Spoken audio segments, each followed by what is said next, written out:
ایک بہت مشہور ڈاکٹر تھا، میں نے واقعہ کتاب میں پڑھا. مثال کے طور پہ اس کا نام ڈاکٹر احمد تھا. ساری زندگی اس نے بڑے آپریشن کیے، اس کا بڑا نام تھا. اب حکومت نے اعلان کیا کہ اس کو گولڈ میڈل دینا ہے، life time achievement award.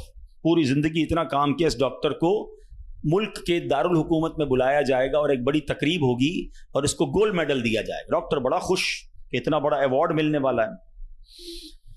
Doctor صاحب نے فلائٹ بک کی، جہاز میں بیٹھے. جیسے ہی جہاز اڑا تو کچھ دیر کے بعد موسم خراب ہو گیا اور جہاز میں کوئی پرابلم ہو گئی. تو جہاز کو راستے میں کسی چھوٹے سے ایئرپورٹ پر اتار لیا گیا.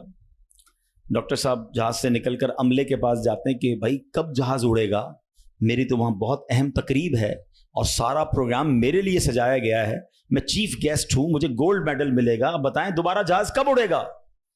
کثر چھوٹا سا ایئرپورٹ ہے، جہاز کا پرابلم بڑا ہے، اتنا جلدی ٹھیک نہیں ہوگا. آپ کو اگر پہنچنا ضروری ہے تو آپ کو ایک گاڑی لیں کرائے پر اور بائی کار چلے جائیں، آپ پہنچ جائیں گے اپنی تقریب سے پہلے. ڈاکٹر نے کہا یہ بھی آئیڈیا ٹھیک ہے، جہاز کے انتظار میں کہیں میرا پروگرام ہی مس نہ ہو جائے.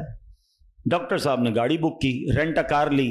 جیسے ہی راستے میں گئے تو زبردست بارش، آندھی طوفان.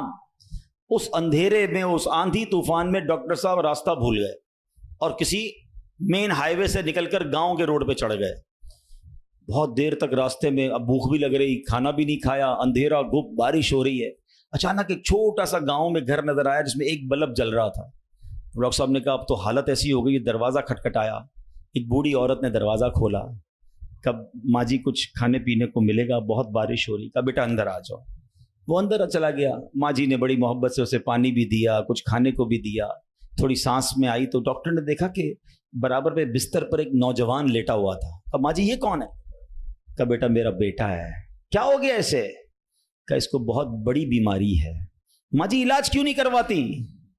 ماں جی کہتی میں نے گاؤں کے ڈاکٹر کو دکھایا ہے، ڈاکٹر کہتے ہیں ہمارے وطن میں ایک ہی ڈاکٹر ہے جس کا نام ڈاکٹر احمد ہے، وہی اس کا علاج کر سکتا ہے. مگر بیٹا میں غریب ماں ہوں، میں اپنے بیٹے کو کہاں سے ڈاکٹر احمد کے پاس لے جاؤں؟ نہ پیسے ہیں نہ کرایہ ہے. بس روز اللہ سے دعا کرتی ہوں اے اللہ تو کارساز ہے، میرے بیٹے کو شفا دے دے یا ڈاکٹر احمد کے پاس پہنچا دے. ڈاکٹر احمد رونے لگا.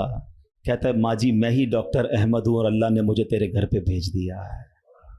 جہاز کا خراب ہونا، چھوٹے ایئرپورٹ پر اترنا، رینٹ کار لینا، راستہ بھول جانا، کسی اور گھر پہ نہ رکنا، اسی جھونپڑی کے کنارے پر رکنا اور اس گھر میں جانا اور اس مریض کا علاج کرنا. اب بھی نہیں مانو گے؟ ان اللہ علی کل شیء قدیر، میرا رب جو چاہے وہ کرنے پر قادر. بس ہمارا بھروسہ ہل جاتا ہے. ہم سمجھتے ہیں دنیا والے ساتھ دیں گے، ہم سمجھتے ہیں دنیا والے مسئلہ، ارے دنیا والے تو دکھ ہی دکھ دیتے ہیں.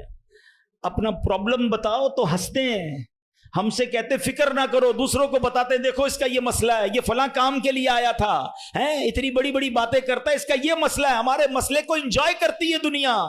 کون ساتھ دیتا ہے آج؟ مگر جو ہمارے عیبوں پر پردہ ڈالنے والا، جو ہمیں بچپن سے لے کر آج تک نوازنے والا، جو ہمارے گناہ ہونے کے باوجود ہمیں عطا کرنے والا ہے، وہ ہمارا رب کریم ہے. ارے جو ہماری ماں سے زیادہ ہمیں چاہنے والا ہے، ہم اسے کیوں نہیں پکارتے؟ اس کی طرف توجہ کیوں نہیں کرتے؟ حالانکہ اس کی رحمت تو اس کے دروازے کھلے ہوئے ہیں، وہ تو دینا چاہتا ہے. مگر کاش جو توجہ ریکوائرڈ ہے، جو دل سے دعا مانگنا ہے، وہ اللہ مجھے اور آپ کو نصیب فرما دے.